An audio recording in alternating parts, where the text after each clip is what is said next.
Assalamualaikum warahmatullahi wabarakatuh. Salam sejahtera untuk kita semua.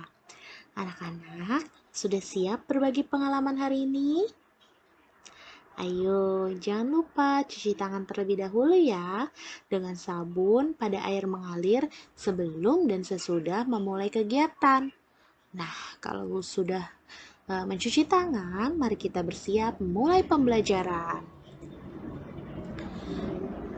Sebelum memulai pembelajaran, mari kita berdoa terlebih dahulu. Semoga kita semua selalu sehat dan diberikan kemudahan dalam melaksanakan kegiatan belajar hari ini. Berdoa dimulai. Berdoa selesai. Oke, selamat datang. Yuk kita siap-siap belajar. Hari ini kita akan belajar tema 6, subtema 1, pembelajaran ketiga. Kalian boleh buka buku temanya ya.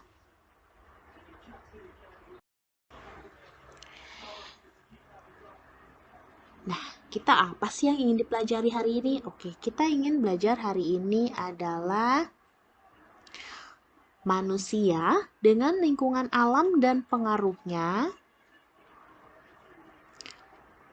dan makna hak sebagai siswa dan juga warga negara. Pertama-tama kita belajar manusia dengan lingkungan alam dan pengaruhnya. Manusia dengan lingkungan alam. Semua makhluk hidup yang ada di bumi melakukan hubungan dengan sesama makhluk hidup maupun dengan lingkungannya. Ingat, makhluk manusia tidak dapat hidup sendiri. Manusia itu membutuhkan orang lain untuk hidupnya. Begitupun dengan lingkungan alamnya. Lingkungan alam ini terdiri dari benda mati dan makhluk hidup. Lingkungan alam merupakan sumber penghidupan bagi makhluk hidup karena alam menyediakan semua kebutuhan makhluk hidup. Makhluk hidup yang ada di alam itu manusia, tumbuhan, dan juga hewan. Makhluk yang bisa bernafas ya.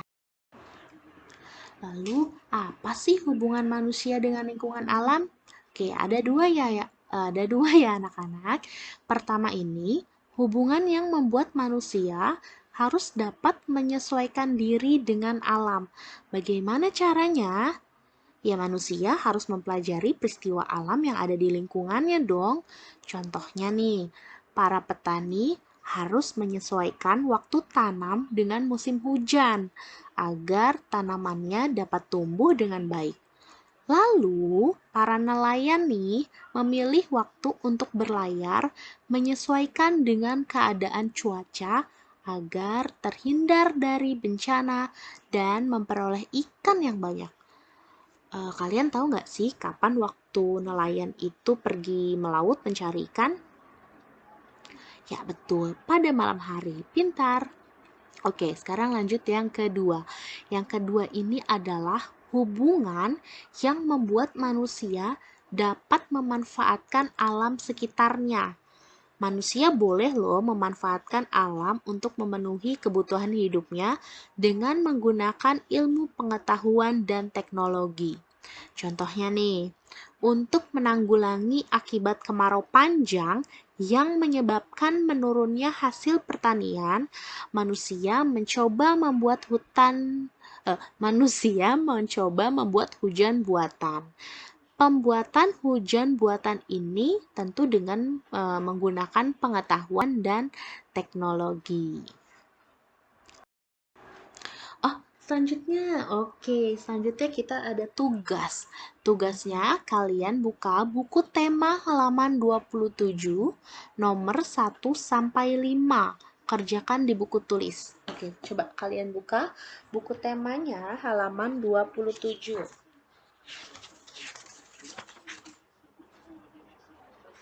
Oke, tadi Ibu sudah menjelaskan ya, nomor 27 itu nomor 1 sampai 5.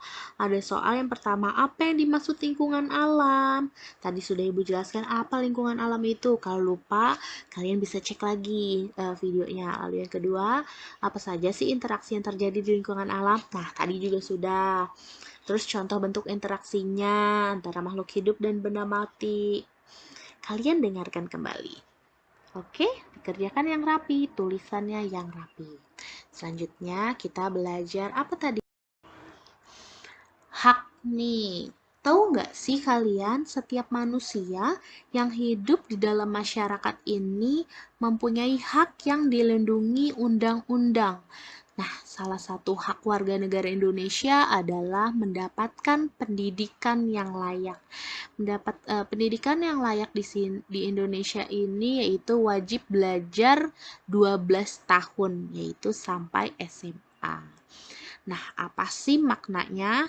Kita adalah warga negara Indonesia. Kamu yang lahir dan besar di Indonesia mempunyai hak sebagai warga negara. Nah, sebagai siswa nih, kamu juga punya hak-hak yang harus kamu ketahui. Yuk kita pelajarin sama-sama ya.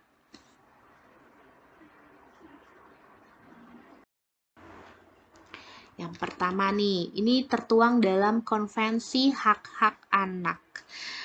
Artinya adalah sebuah dokumen yang dibuat oleh Perserikatan Bangsa-Bangsa atau PBB yang secara resmi memberikan hak-hak kepada anak-anak sedunia. Perserikatan Bangsa-Bangsa atau PBB ini mensahkan Konvensi Hak-Hak Anak atau bahasa Inggrisnya Convention on the Right of the Child pada tanggal 20 November 1989. Konvensi ini bertujuan untuk memberikan perlindungan terhadap anak dan menegakkan hak-hak anak di seluruh dunia. Indonesia menjadi salah satu negara yang mendukungnya pada tahun 1996. Nah, hak-hak anak ini dikelompokkan menjadi 4. Yang pertama itu adalah hak tumbuh kembang anak. Apa sih maksudnya hak tumbuh kembang anak? Hak tumbuh kembang anak ini hak memperoleh pendidikan dan hak mencapai standar hidup yang layak bagi perkembangan fisik, mental, spiritual, moral, dan sosial. Kamu memiliki hak untuk sekolah, mendapatkan tempat tinggal, mendapatkan makanan dan minuman yang layak. Hakmu adalah bermain dan mendapatkan istirahat yang cukup. Karena hal itu diperlukan untuk pertumbuhan dan perkembanganmu sebagai seorang anak. Lalu yang kedua, ada hak perlindungan. Maksudnya apa? Oke, perlindungan ini adalah dari diskriminasi, eksploitasi, kekerasan, dan keterlantaran. Kamu memiliki hak yang sama dengan anak-anak lain untuk melakukan kegiatan keagamaanmu atau melakukan kegiatan perayaan tradisimu. Sebagai seorang anak, kamu belum boleh bekerja dan kamu berhak diperlakukan secara baik tanpa kekerasan. Lalu yang ketiga, ada hak kelangsungan hidup. Hak ini untuk melestarikan dan mempertahankan hidup dan hak memperoleh standar kesehatan tertinggi dan perawatan yang sebaik-baiknya. Apakah kamu tahu nama lengkap kedua orang tuamu? Apakah kamu tahu asal-usul kedua orang tuamu? Apakah kamu tahu asal-usul keluargamu? Nah, setiap anak nih berhak tahu keluarganya dan identitas dirinya. Lalu yang keempat ada hak berpartisipasi. Hak ini untuk menyatakan pendapat dalam segala hal yang mempengaruhi anak. Kamu mempunyai hak untuk mendapatkan informasi sesuai dengan usia kamu. Kamu juga berhak untuk memberikan pendapat jika itu berhubungan dengan kehidupanmu sebagai seorang anak. Itu ya. Sekarang nih, kita perlu tahu hak seorang siswa menurut peraturan pemerintah nomor 28 tahun 1990 ada 6. Yang pertama ini berhak memperoleh penilaian hasil belajarnya. Lalu yang kedua, mendapatkan perlakuan sesuai dengan bakat, minat, dan kemampuannya. Lalu yang ketiga, memperoleh pendidikan agama yang sesuai dengan agama yang dianutnya. Lalu yang keempat, mendapatkan pelayanan khusus bila mana penyandang cacat. Lalu yang kelima, mendapatkan bantuan fasilitas belajar, beasiswa, atau bantuan lain sesuai persyaratan yang berlaku. Lalu yang kelima, menyelesaikan program pendidikan lebih awal dari waktu yang ditentukan.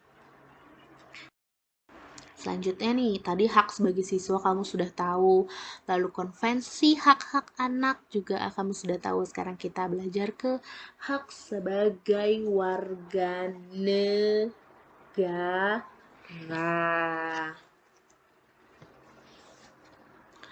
Hak sebagai warga negara adalah hak yang didapatkan sebagai salah satu warga negara Kesatuan Republik Indonesia atau NKRI.